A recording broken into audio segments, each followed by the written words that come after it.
खून की प्यासी चुड़ैल की कहानी। एक डरावनी हिंदी हॉरर कहानी।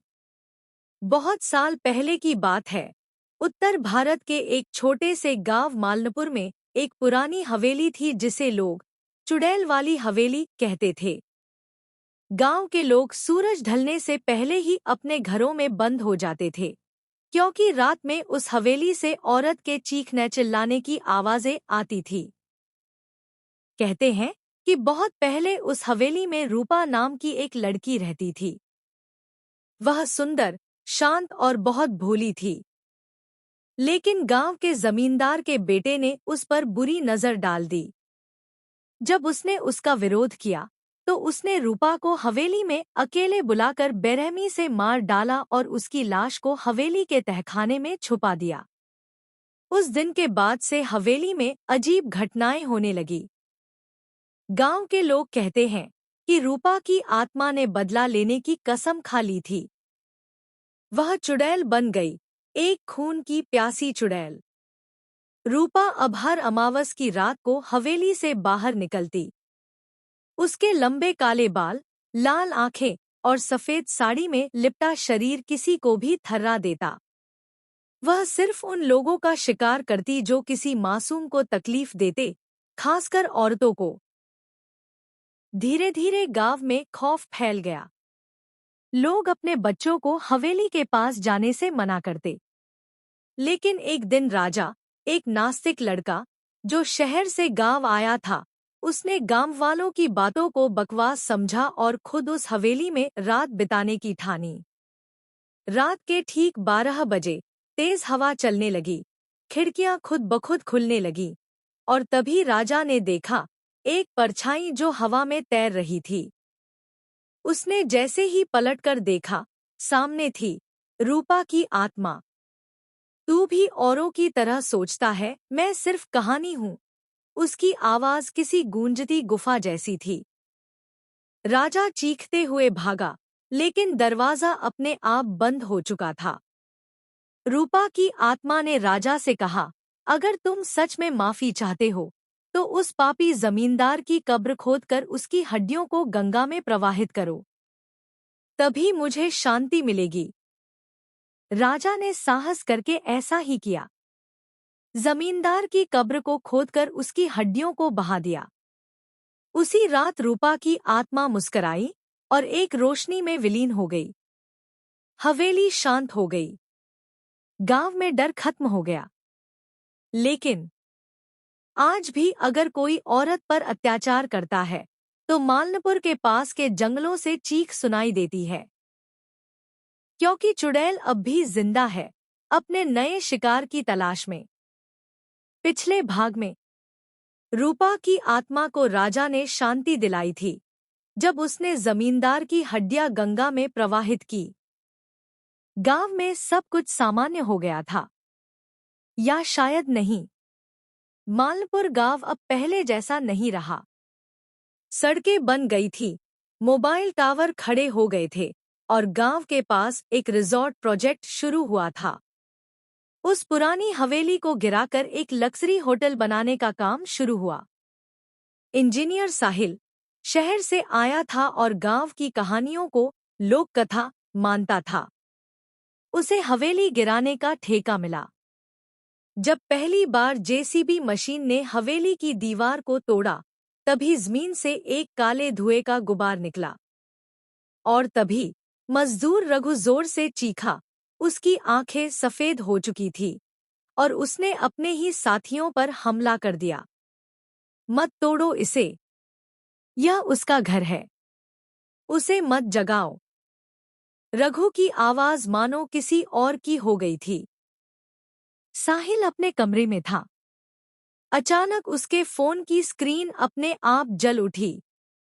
स्क्रीन पर लिखा था, मैं वापस आ गई हूं। बिजली चली गई। दरवाजा खुद ब खुद खुला। ठंडी हवा कमरे में भर गई। और तभी एक औरत की परछाई दीवार पर उभरी, लंबे बाल, गहरी लाल आंखें, लहूलुहान चेहरा। रूपा लौट चुकी थी। साहिल ने गांव के पुराने पंडित से पूछा, वो तो मुक्ति पा चुकी थी ना? पंडित बोले, हाँ, लेकिन तुम लोगों ने उसका घर छीन लिया।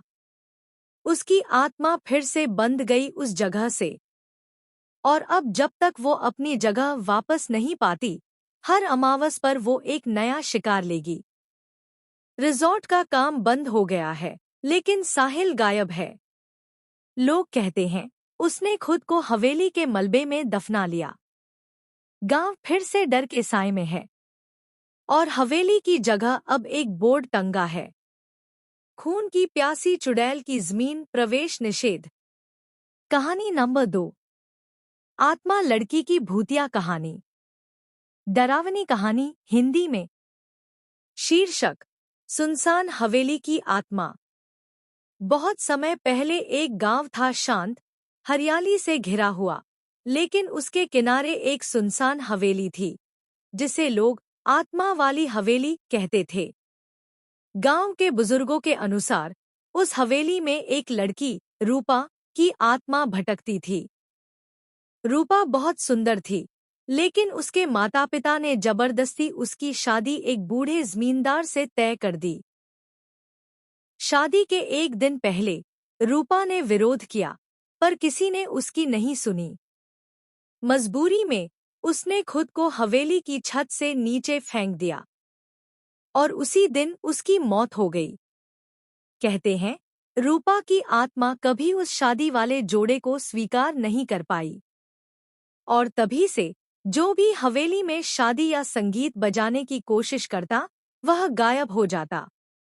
लोगों का कहना है कि रात को हवेली से कभी-कभी किसी लड़की की हंसी सुनाई देती है, और सफेद साड़ी में एक छाया बाल खुले छोड़कर झूला झूलती दिखाई देती है।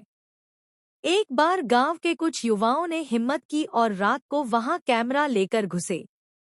कैमरे में एक लड़की के पाँव उल्टे थे, और वह धीरे-धीरे दीवार पर चढ़ते हुए बोली, क्यों आए हो मेरी अधूरी शादी में? दूसरे दिन कैमरा तो मिल गया, पर वे सभी लड़के गायब हो गए, और आज तक उनका कोई पता नहीं चला।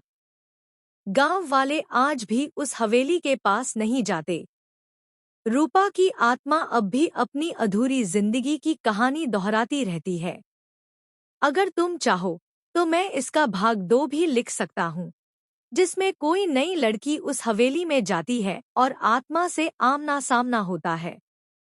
Chat GPT, you said. आत्मा लड़की की भूत की कहानी। चैट जीपीटी सेड, आत्मा लड़की की भूतिया कहानी। डरावनी कहानी हिंदी में। शीर्षक, सुनसान हवेली की आत्मा। बहुत समय पहले एक गांव था, शांत, हरियाली से घिरा हुआ, लेकिन उसके किनारे एक सुनसान हवेली थी, जिसे लोग आत्मा वाली हवेली कहते थे। गांव के बुजुर्गों के अनुसार उस हवेली में एक लड़की, रूपा, की आत्मा भटकती थी। रूपा बहुत सुंदर थी, लेकिन उसके माता-पिता ने जबरदस्ती उसकी शादी एक बूढ़े जमींदार से तय कर दी। शादी के एक दिन पहले रूपा ने विरोध किया, पर किसी ने उसकी नहीं सुनी। मजबूरी में उसने खुद को हवेली की छत से नीचे फेंक दिया, और उसी दिन उसकी मौत हो गई। कहते हैं रूपा की आत्मा कभी उस शादी वाले जोड़े को स्वीकार नहीं कर पाई, और तभी से जो भी हवेली में शादी या संगीत बजाने की कोशिश करता, वह गायब हो जाता।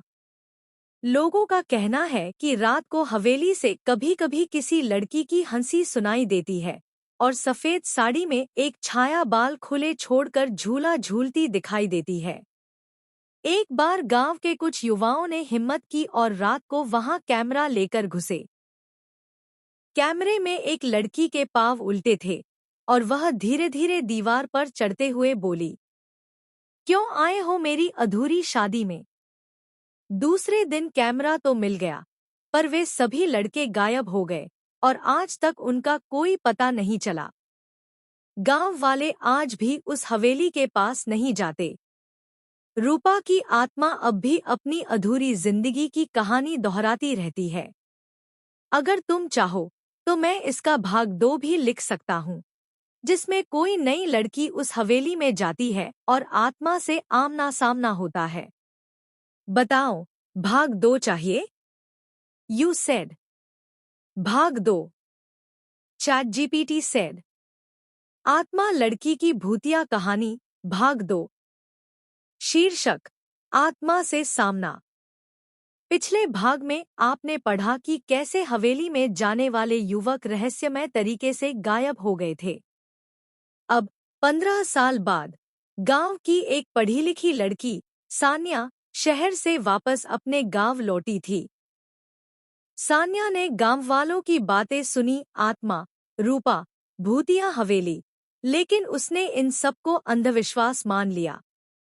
उसने सोचा, अगर वहां सच में कुछ है तो मुझे उसे कैमरे में कैद करना चाहिए। मैं साबित करूंगी कि भूत प्रेत कुछ नहीं होते। रात 12 बजे सान्या हवेली में घुसी। सान्या के हाथ में टॉर्च और मोबाइल कैमरा था। हवेली के अंदर जाले, टूटी खिड़कियां और दीवारों पर उभरे हुए खून जैसे धब्बे थे। एक पुराना झूला बिल्कुल बीच में हिल रहा था, जबकि हवा बिल्कुल बंद थी। फिर अचानक टॉर्च बंद हो गई। फोन हैंग हो गया। चारों ओर अंधेरा और पीछे से एक धीमी, दर्दभरी आवाज आई, मेरी शादी पूरी कराओ। सान्या पलटी, लेकिन वहां कोई नहीं था। फिर उसे एक दर्पण में रूपा की आत्मा दिखाई दी, सफेद साड़ी में, बाल बिखरे, आंखें लाल और चेहरे पर खून के निशान। रूपा बोली, तू मेरी जगह क्यों आई? क्या तू मेरी शादी पूरी करेगी? सान्या डर के मारे भागने लगी, लेकिन दरवाजा अपने आप बंद हो गया। हवेली की दीवारें हिलने लगी और एक पुराना सिंदूरदान सान्या के पास गिरा। रूपा फिर बोली, अगर तू मेरा वचन पूरा कर दे तो मैं मुक्त हो जाऊंगी, नहीं तो तू भी यहीं फंस जाएगी, हमेशा के लिए। अब सान्या के सामने 2 रास्ते थे। भागने की कोशिश करे लेकिन शायद कभी वापस न जा सके। रूपा की आत्मा की अधूरी शादी पूरी करे और उसे मुक्ति दिलाए। क्या सान्या रूपा की आत्मा को मुक्ति दिला पाई? या वो भी हवेली की अगली आत्मा बन गई? भाग 3 में होगा सच्चाई का खुलासा। क्या आप चाहते हैं कि मैं भाग 3 चाहिए तो कमेंट करो।